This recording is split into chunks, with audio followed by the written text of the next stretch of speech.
corner. Robert going after it. He scores! Rene Robert! And the Sabres win it again! The 1975 Stanley Cup Final became the first to feature two expansion teams when the defending champion Philadelphia Flyers faced the Buffalo Sabres. The Flyers won the first two games on home ice before the series shifted to the Buffalo Memorial Auditorium. Played on May 20th, 1975, Game 3 is remembered as one of the most surreal events in NHL history. It was a weird game. It was just nuts. It was nuts. That was a strange event. Of course, that was played in May, and it was extremely hot outside, and there was no air conditioning inside the auditorium. With no air conditioning at the Aud, the hot and humid evening produced a thick fog that lingered over the ice for long stretches of the game. This is the temperature inside the building.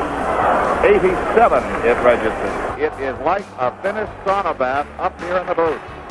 Everyone is just soaking wet. They gave us wet towels, and you skate around with a wet towel. The fog would lift, and as soon as it lifted, they said, okay, let's start playing again.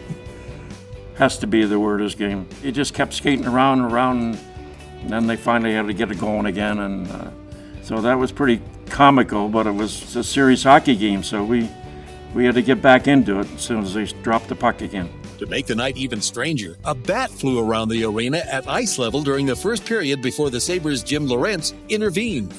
I remember, even in the warm-ups, the bat was flying around the crowd, and you could always tell where the bat was because you'd hear a reaction out of the people in the seats. I remember waiting for a face-off, and I saw the bat and coming towards me in range, and just out of habit, I reached up with the stick, and it was a direct hit.